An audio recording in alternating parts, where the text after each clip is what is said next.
Видове финансови правни отношения. Принципна теза на финансово-правната теория е, че финансово-правната норма има правосъздаваща конститутивна роля за възникването на финансовите отношения и поради това те имат битие само като правни отношения. С оглед на това, както и на основата на казаното до тук за предмета на регулиране на финансовото право, за финансово-правните норми и уредените от тях юридически факти, както и за характера на финансово-правните отношения, може да се очертае следната тяхна обобщена и систематизирана кратка класификация.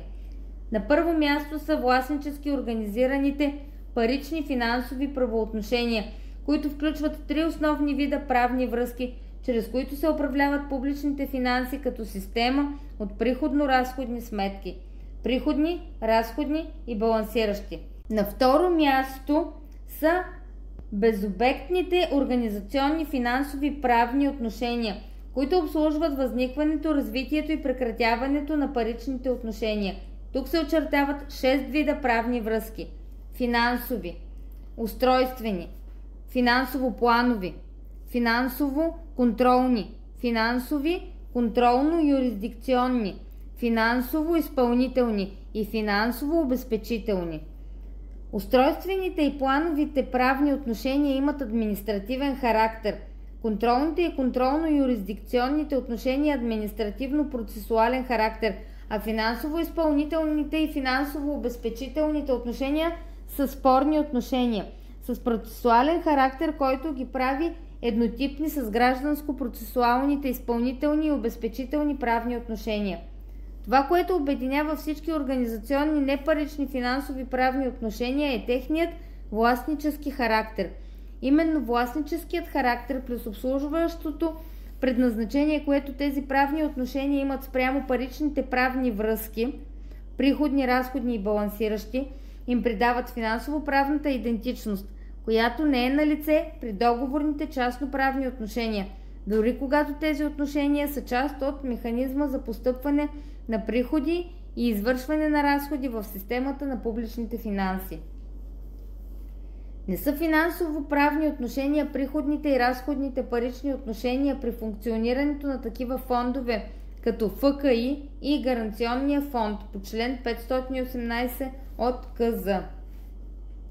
Те са квазифинансови отношения поради това, че тук липсват връзката с държавния бюджет, като балансиращ приходите и разходите механизъм. При тази класификация на финансовите правни отношения трябва да се подчертаят две същностни особености на основните паричните финансови отношения. Първата особеност се отнася до неразривността на логическата и нормативната връзка между приходните и разходните отношения при функционирането на публичните финанси. Без тази връзка не е възможно да се разбере и да се осмисли механизмът на функционирането им.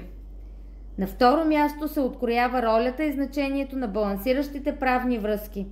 Балансиращите парични отношения имат ключова роля за публичните финанси, тъй като именно те придават интегритет на тази система, обединяват я в едно чрез равновесието на приходи и разходи, което осигуряват във всички нейни компоненти. Балансиращите правни отношения могат да функционират регулярно във формата на бюджетни взаимоотношения между държавния бюджет от една страна и общинските бюджети и бюджетите на социално-осигурителните фондове от друга.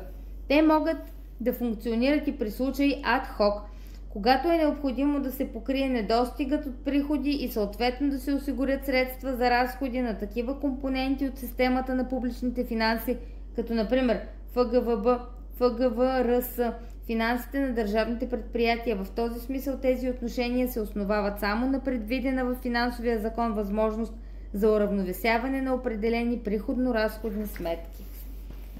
Без значение е това дали балансиращите средства се предоставят безвъзмездно, заемообразно или чрез договори за наем, но сключени въз основа на предшестващи ги индивидуални финансови актове. Такъв е случаят, например, при предоставянето на средства на ФГВБ. Без значение е и това кой е издателят на финансовите актове, които предшестват договорите. Издател може да бъде министърът на финансите, но и правителството в случаят с кредитирането на ФГВБ.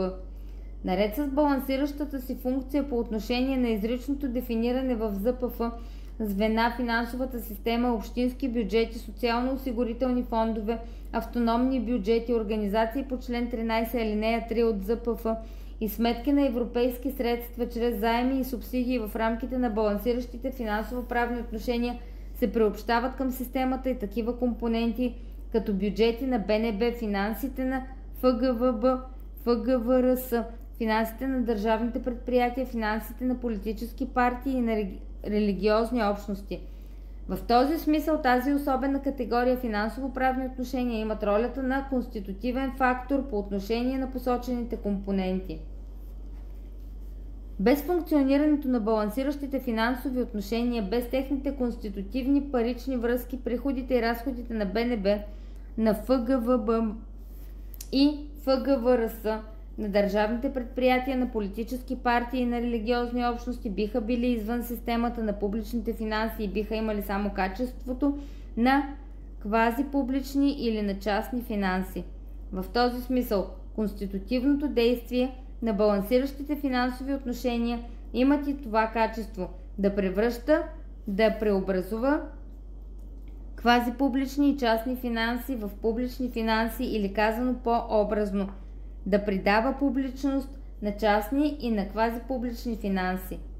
За този конститутивно приобщаващ ефект е достатъчно само уреждането в финансовия закон на възможността за предоставяне на средства от държавния бюджет с цел покриване на недостига от приходи като определена приходно-разходна сметка. При липса на това конститутивно преобразуващо действие, финансите, например ФКИ и Гаранционния фонд по КЗ, имат само квазипубличен характер.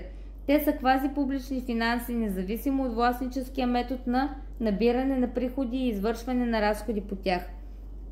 Съответно и приходите и разходите тук са само квазифинансови отношения. Без преобразуващо действие на балансиращите отношения с държавния бюджет, финансите на субсидираните политически партии и вероизповедания биха били само частни финанси. Теорията за особеностите на финансовите правни отношения, основаващи се на специфичните характеристики на финансовите правни норми, които са техен създател, както и теорията на индивидуалните финансови актове, са и методологичните критерии за открояването на финансовото право като самостоятелен правен отрасъл и за очертаването на ясни граници между него и всички други отрасли и правни режими. Значението на тези критерии проличава и при прегледа на позициите и становищата за съвременната система на финансовото право сред юристите, финансово-правници в страните от Централна и Източна Европа. Тези страни заедно с България принадлежаха към бившия социалистически блок и за няколко десетилетия изпитваха силно влияние на съветското позитивно финансово право и съветската финансово-правна доктрина. Поради историческото си наследство, финансово-правните доктрини на страните от Централна и Източна Европа имат ред общи черти. Илюстрация за това е сборникът от доклади, представени на Международната конференция, организирана от университета Масарик в град Брно, Чешката република през 2014 година. Темата на конференцията е съвременната система на финансовото право. Идеите и вижданията на изследователите и преподавателите по финансово право в Русия, Украйна, Полша, Чехия, Словакия и Хърватия дават достатъчно представителен подбор. Субекти на финансово-правните отношения. Финансова правосубектност. Теорията за финансовата правосубектност и субектите на финансовите отношения в българската финансово-правна литература е разработена задълбочено и прецизно от Костов. Основните постулати на тази теория са следните. Костов на първо място изтъква, че понятието за финансово-правна субектност, схванато като предпоставка за участие в финансово-правно отношение, трябва да се изгради на такова равнище на теоретично обобщаване, че да важи за всички участници в тези отношения. То трябва да се отнася както за компетентни държавни органи, така и за правоспособните пасивни субекти на финансовото отношение. По-нататък авторът посочва, че правосубектността на държавен орган в качеството му на носител на държавна власт се изразява в компетентността като призната от закона способност на държавния орган да бъде участник във властническо правоотношение, да придобие и упражнява права в рамките на това отношение. В този смисъл компетентността напълно кореспондира на правоспособността, т.е. компетентността на държавния орган е израз на неговата правоспособност. Като израз на финансово правосубектност, компетентността е възможността, способността на държавен орган, схваната като право и задължение да встъпи като страна, участник в финансово отношение. Това е компетентност в сферата на управление на финансите. В друга своя публикация с общотеоретично значение Костов подчертава, че компетентността, не само финансовата, е призната от закона възможност за правообладание, програмирана от правната норма, система от правомощия, която предхожда, обуславя и се реализира в конкретни правоотношения. Компетентността е винаги специална и отрича самата идея за всекомпетентност, за възможност за участие на конкретния държавен орган във всички възможни правни отношения, чрез които се реализира държавната власт в нейната пълнота. Компетентността като властническо качество е единствената правосубектност на държавните органи и е принципно различна от гражданската правосубектност. Друга проява на финансовата правосубектност е правосубектността на граждани и организации като абстрактна възможност, способност да се конститутират като субекти в правни отношения, да бъдат носители на права и задължения. Съвместното данъчно и данъчно-процесуално законодателство има разпоредби, които макар и в ограничен брой случаи обособяват за фискални цели специални категории задължени лица. Така за целите на данъчното облагане ЗКПО член 2 алинея 2 изрично приравнява на юридически лица неперсонифицираните дружества и осигурителните каси, създадени на основание член 8 от КСО. В продължение на тази линия ДОПК посочва, че в производството по този кодекс неперсонифицираните дружества и осигурителните каси се приравняват на юридически лица. Член 9 алинея 2. Това е очевиден израз на критикувания от Костов субектен партикуларизъм. В този смисъл специалната финансова, в случая данъчна правоспособност на подчинените лица в финансовите отношения, създадена за публично-правни фискални цели, е факт. Субектен състав, структура и субектна организация на финансовите правоотношения. Участниците в финансовото правно отношение формират цялостност, която се структурира според предписанията на финансово-правната норма. Финансовото правно отношение е вертикално структурирано за разлика от гражданско-правното, частно-правното отношение, което е хоризонтално структурирано. Понятието субектен състав набляга на възможността отношението да се структурира и организира между повече от две страни. Преобладаващата част от финансовото правно отношение, парични и организационни, са организационни като прости двустранни отношения. Такива са приходните финансови отношения, свързани с данъци, митни сборове, такси, както и разходните отношения, отнасящи се до изплащане на социални помощи, обезщетения, пенсии. От една страна на правното отношение е носителят на финансовото задължение, съответно титулярът на финансовото вземане, а от друга страна оправомощеният финансов орган. Двустранни са и балансиращите отношения, при които връзката е между органа с финансови балансиращи правоотношения и получателят на средства по съответния бюджет или фонд. Двустранни са и ред организационни планови отношения, чрез които се определят или изменят бюджети на бюджетни организации. Такива са, например, отношенията по определяне на бюджета на долустояща бюджетна организация от първостепенен или висшестоящ разпоредител с бюджет по член 100 от ЗПФ. Двустранни са и контролните отношения, когато висшестоящият разпоредител упражнява контрол върху бюджета на долустоящия разпоредител, член 11 алинея 13 от ЗПФ.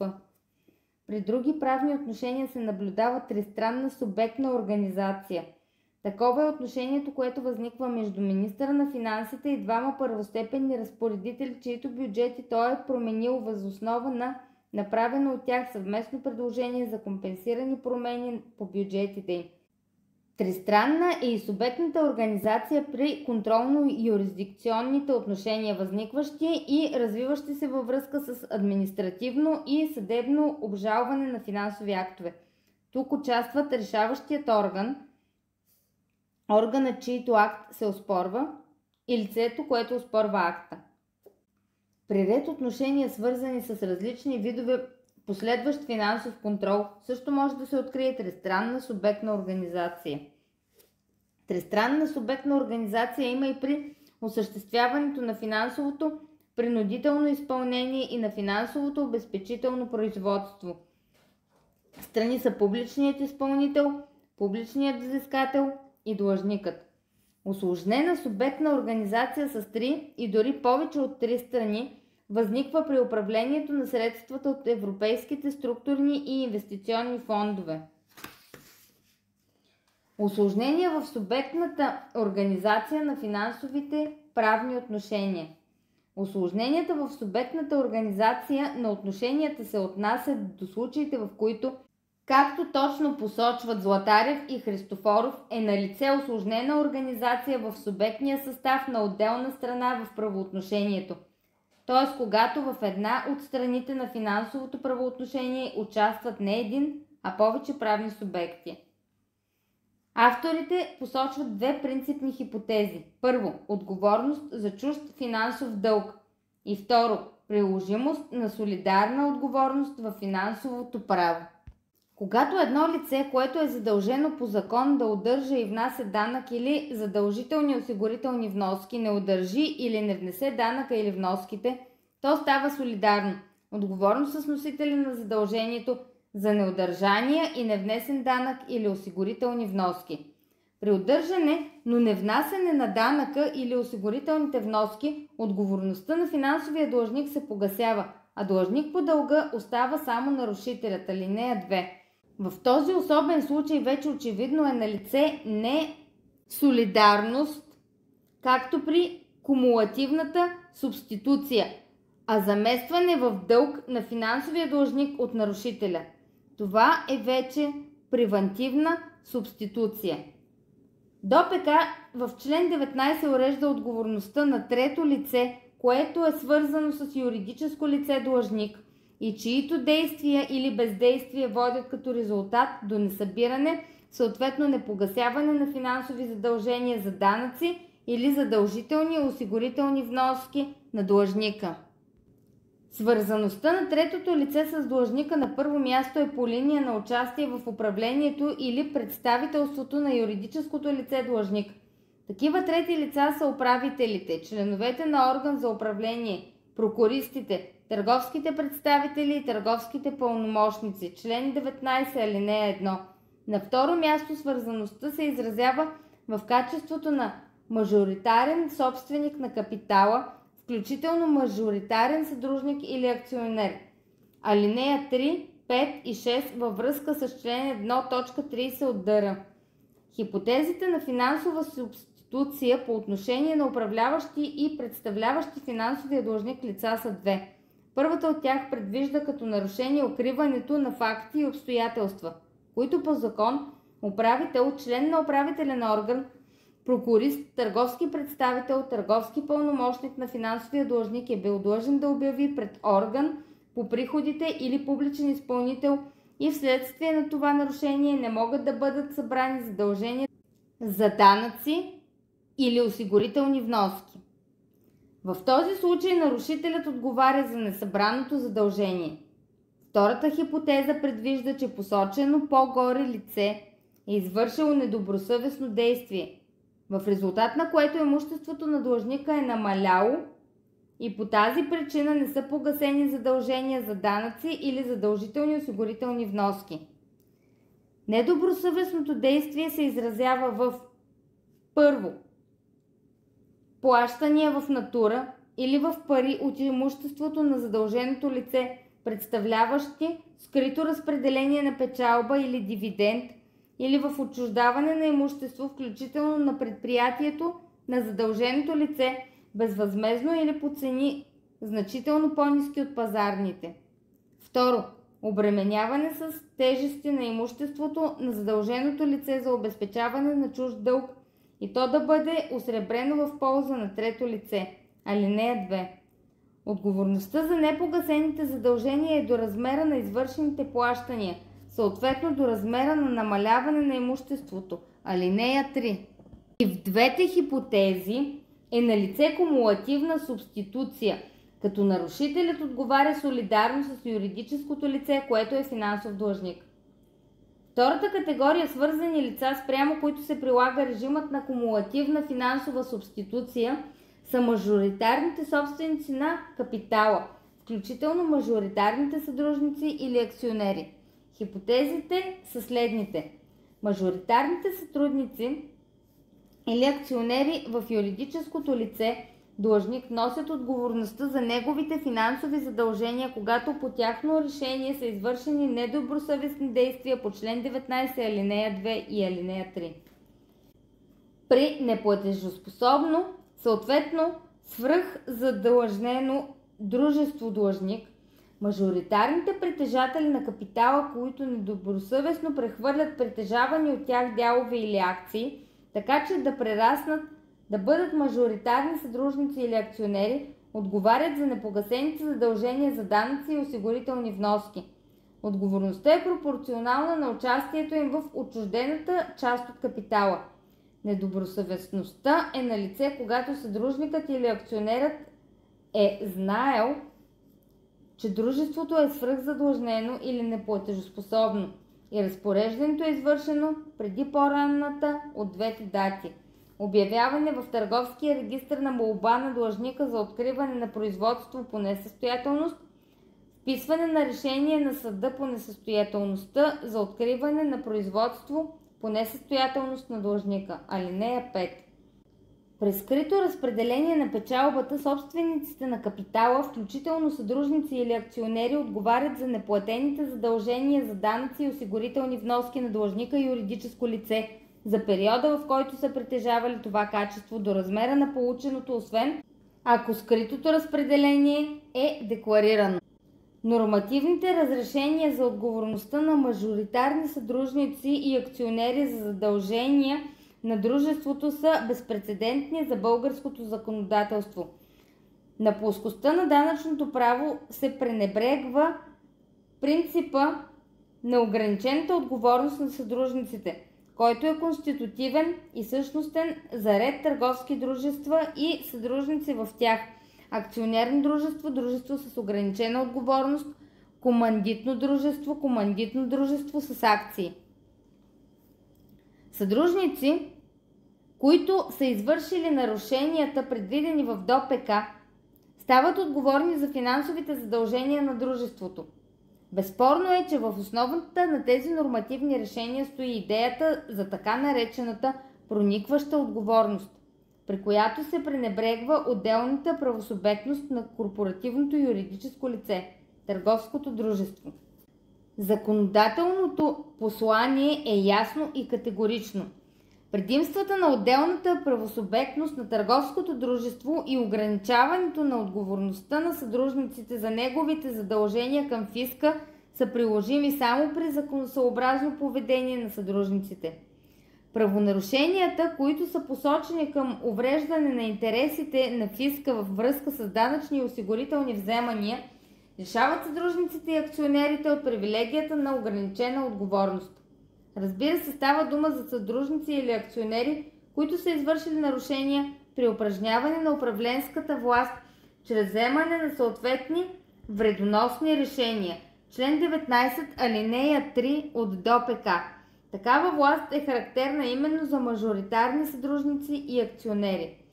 Докато хипотезите на член 19, алинея 3, алинея 8 и 9 не предизвикат възражения, тъй като се отнасят до незаконосъобразни и вредоносни управленски действия на съдружници и акционери, съответно до участие в скрито разпределение на печалбата, то разпоредбите на алинея 5 и 6 са напълно неприемливи.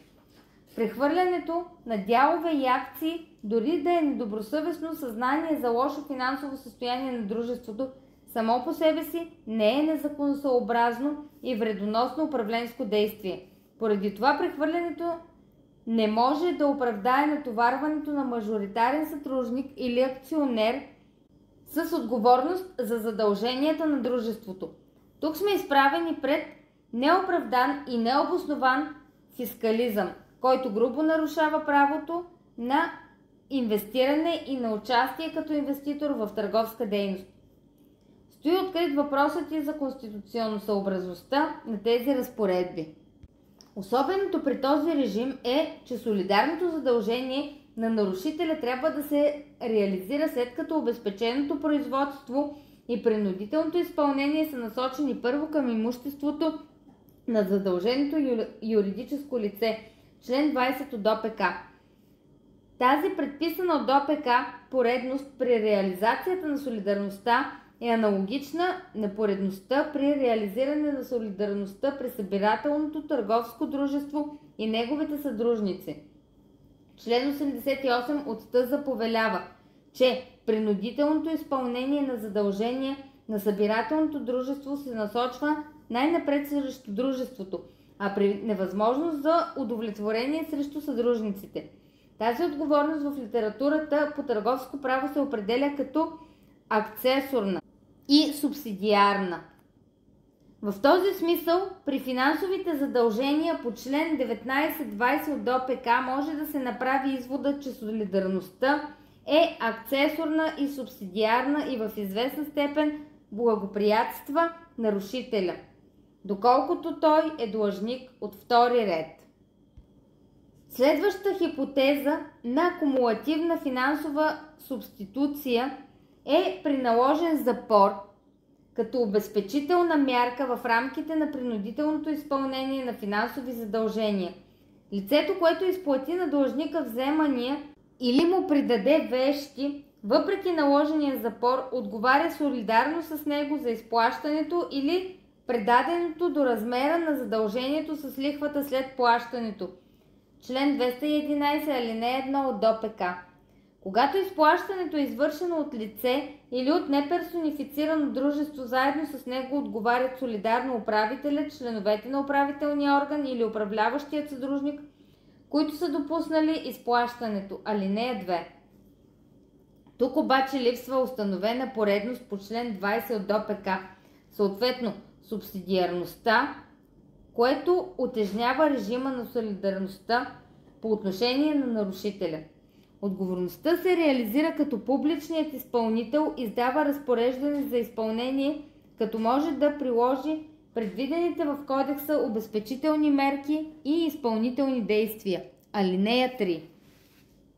По реда на член 211 алинея 3 се реализира и солидарна отговорност по отношение на банка, която е нарушила режима, установен в издадено от публичния изпълнител разрешение за неотложни плащания на финансовия длъжник в рамките на извършващо се принудително изпълнение. Член 229 алинея 5 от ДОПК.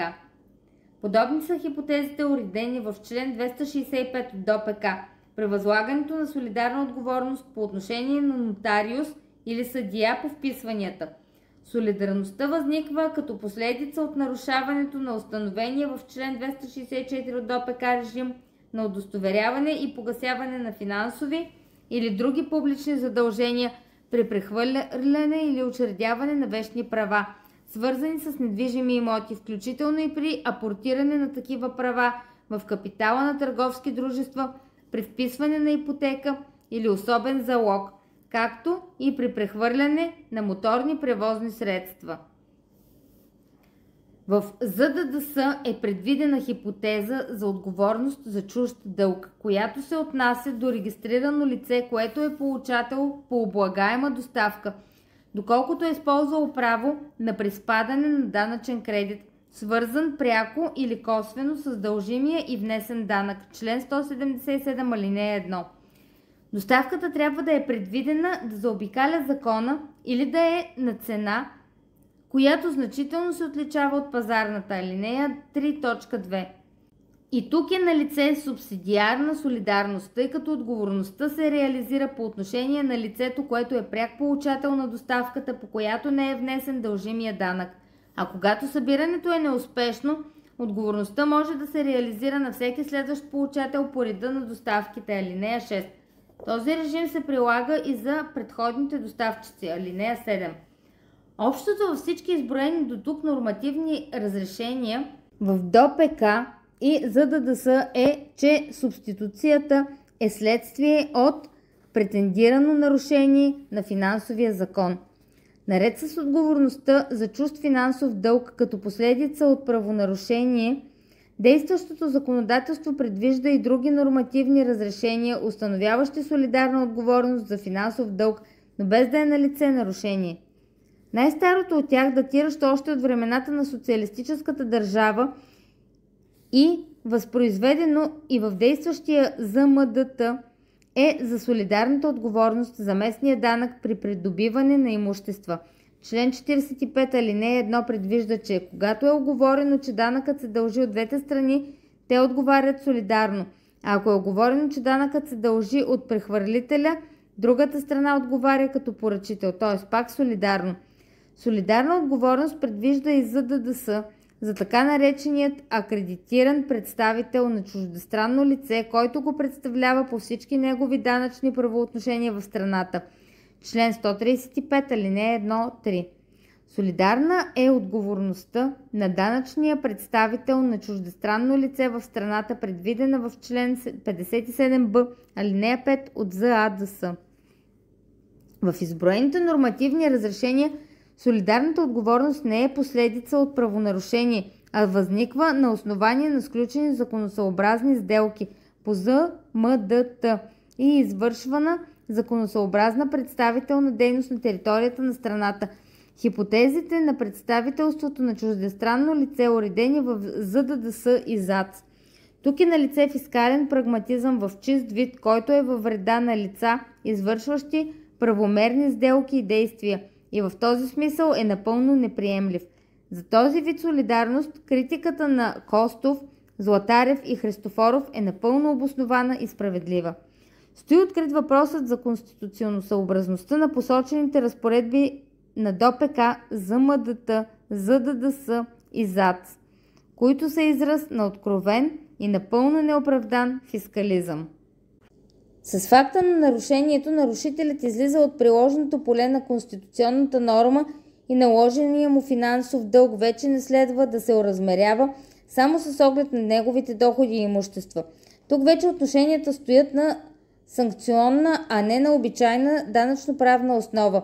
В този смисъл възможното атакуване пред Конституционния съд на разпоредбите на финансовите закони, установяващи солидарна отговорност като последица от правонарушение, като претендирано противоречащи на член 60 алинея 1 от Конституцията, би имало съмнителни изгледи за успех. Разбира се, друг възможен санкционен подход на законодателя е да се наложат глоби на нарушителите, като форма на административно наказване, която да се съчетае с иск за вреди, без да се прибягва до удобна за държавата като кредитор форма на солидарна отговорност. Това е и възможно определено по-добро нормативно разрешение. Очевидно обаче, че нормативната практика в данъчната област се развива неотклонно по посока на фискалния прагматизъм. Позитивно обстоятелство е, че възлагането на отговорност за чужд финансов дълг става чрез механизма на ревизионно производство, уредено в ДОПК член 21. ДОПК като модерен процесуален закон дава достатъчно гаранции за защита на правата и законните интереси на засегнатите лица, както в рамките на самото ревизионно производство, така и чрез оспорването на ревизионния акт по административен и съдебен ред.